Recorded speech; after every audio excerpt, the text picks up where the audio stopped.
మహిళలకు రక్షణ కల్పించడం కోసం ప్రభుత్వాలు చట్టాలు రూపొందించాయి. ఆ చట్టాలని అమలు చేసే ప్రయత్నాలు చేస్తున్నాయి. మన తెలుగు రాష్ట్రాల్లో అయితే షీ టీమ్స్ ద్వారా మహిళల్ని రక్షిస్తామంటూ రెండు రాష్ట్ర ప్రభుత్వాలు కూడా చెప్తూ ఉన్నాయి. ఇక ఒకసారి ఈ వాటి షీ టీమ్స్ ఎలా పనిచేస్తూ ఉన్నాయి తెలుసుకునే ప్రయత్నం చేసింది భారత్ టుడే. టెంపుల్ సిటీ తిరుపతిలో మహిళల రక్షణలో షీ టీమ్స్ ముందంజలో ఉన్నాయి. 2015 మార్చి 8న మహిళా దినోత్సవం రోజు ఆవిర్భవించిన షీ టీమ్స్ మహిళా రక్షణలో ముందు వరుసలో నిలుస్తున్నాయి. ఆకతాయిల నుంచి సమస్యలు ఎదుర్కొంటున్న విద్యార్థినులు మహిళలకు అండగా ఉంటోంది తిరుపతిలోని షీ టీమ్స్. వారితో భారత్ టుడే ముచ్చటించింది. దీనికి సంబంధించిన వివరాల్ని మా ప్రతినిధి గిరి అందిస్తారు తిరుపతి నుంచి. సరిగ్గా 2 ఏళ్ల క్రితం తిరుపతి అర్బన్ పోలీసు శాఖ ఏర్పాటు చేసినటువంటి షీ టీమ్ గురించి ఖచ్చితంగా మనం ప్రస్తావించాల్సిన అవసరం ఎంతైనా ఉంది. ఎందుకంటే తిరుపతికి సంబంధించి అటు ఉద్యోగం చేసే మహిళలు కావచ్చు, చదువుకునేటటువంటి ఆడపిల్లలు కావచ్చు, వీళ్ళందరూ కూడా ఎంతో లైంగిక వేధింపులు పనిచేసే చోట, అలాగే విద్యా సంస్థల్లో కూడా ఎదుర్కొన్నటువంటి పరిస్థితి. వీళ్ళందరూ కూడా తల్లిదండ్రులు కూడా చెప్పుకోలేనటువంటి సమస్య ఎదుర్కొంటున్నటువంటి నేపథ్యంలో ఆ సమస్యని షీ టీమ్ ఒక అక్కగా చెల్లిగా వచ్చి వాళ్ళ మాట విని దాన్ని చాలా గోప్యంగా కూడా ఉంచి వాళ్ళని ఆ సమస్య నుంచి బయటపడేసినటువంటి ఘటనలు ఎన్నో చోటు చేసుకున్నాయి. అయితే ప్రస్తుతం ఇదే అంశంపై మాట్లాడడానికి తిరుపతి స్థానిక మహిళలు కొంతమంది ఉన్నారు, వాళ్ళతో మాట్లాడదాం. అమ్మా చెప్పండి, మీరు ఎదుర్కొన్నటువంటి సమస్య, ఆ సమస్యని ఈ పోలీసు వాళ్ళు ఎలా తీర్చారమ్మా? సార్, రోడ్డు మీద వెళ్ళాలన్నా భయం వేసేది సార్. వాళ్ళు మగవాళ్ళు, మనం ఏదో మన పనికి మనం వెళ్తామనుకో, వాళ్ళు ఏం చేస్తారంటే ఏదో ఒక రాయి విసిరినట్టు ఆడవాళ్ళని అంత హేళనగా ఇచ్చేసి లైంగిక వేధింపులకి వాళ్ళు ఇచ్చేస్తూ ఉంటారు. అందువల్ల ఇప్పుడు నేనే అనుకో, నేను పోతా ఉంటే నా పైన ఎన్ని వచ్చునుంటాయో అవన్నీ ఎదుర్కోవాలంటే రోడ్డు పైన పోవాలని నిలిచిపోయాను కూడా అసలు.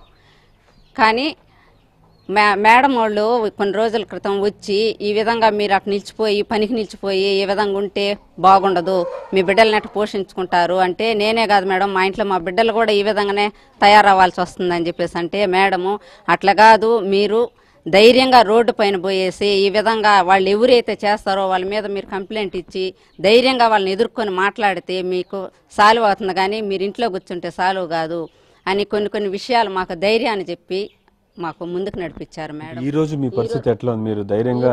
నేను ధైర్యంగా వెళ్తున్నాను సార్ రోడ్డు పైన. మేడం చెప్పినట్టు మనం ఇంట్లో ఉంటే మనం వెనకడుగేసామంటే ఎవరైనా అంతే, ముందడుగేస్తే ఎవరైనా పక్కకు దులుక్కుంటారని చెప్పేసి అని ధైర్యంగా మనం రోడ్డు పైన. ఇక్కడ షీ టీమ్ సంబంధించిన టీం లీడర్ సుమతి గారు ఉన్నారు, ఆవిడతో మాట్లాడే ప్రయత్నం చేద్దాం.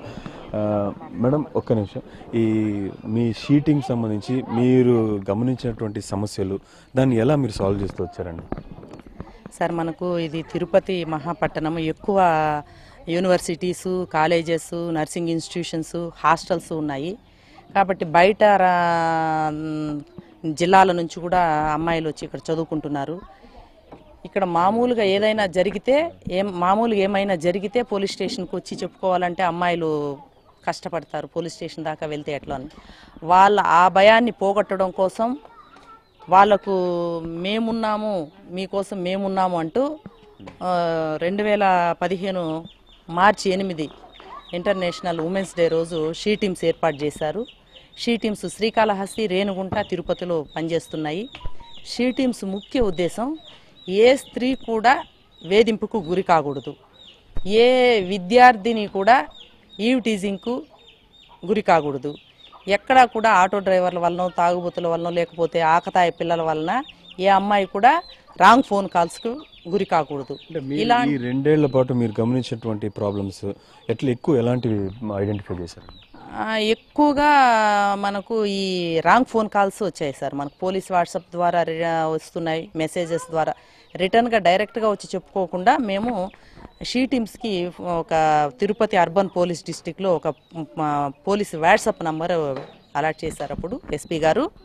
అది ఆ పోలీస్ వాట్సాప్ నంబర్ని మేము ఎక్కడ కాలేజెస్లో అవేర్నెస్ ప్రోగ్రామ్ పెట్టినా, స్లమ్ ఏరియాస్లలో అవేర్నెస్ ప్రోగ్రామ్స్ పెట్టినా, హాస్టల్స్లలో అవేర్నెస్ ప్రోగ్రామ్ పెట్టినా మేము ఆ ఫోన్ నంబర్స్ ఇస్తున్నాము. ఆ ఫోన్ నంబర్లకు అమ్మాయిలు సీక్రెట్గా కూడా వాళ్ళ సమస్యను చెప్పుకోలేనప్పుడు పక్కన ఫ్రెండ్ ద్వారా కూడా పలానా అమ్మాయి ఇలా ఉంది, మా పేరు డిస్ప్లే చేయకుండా, మా పేరు చెప్పకుండా మీరు వచ్చి మాకు షీ టీమ్స్ సేవ్ చేయాలి ఆమెను అని మాకు మెసేజ్ పెడితే కూడా మేము సీక్రెట్గా వెళ్ళి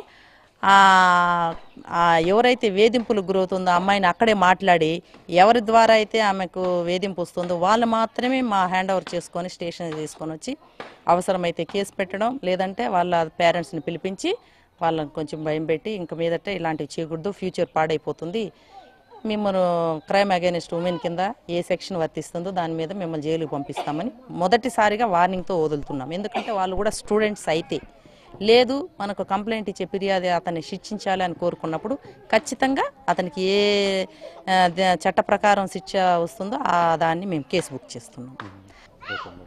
సో చూస్తున్నాం సుమతి గారి మాటల్లో చెప్పడం జరిగింది. ఖచ్చితంగా తిరుపతి అర్బన్ పరిధిలో ఉన్నటువంటి మహిళలకి షీ టీం అండగా ఉందని ఖచ్చితంగా చెప్పుకోవాల్సిన పరిస్థితి ప్రస్తుతం తిరుపతి అర్బన్ పోలీస్ సర్కిల్లో ఉంది. కెమెరామెన్ గిరినాథ్ గిరి భారత్ టుడే తిరుపతి.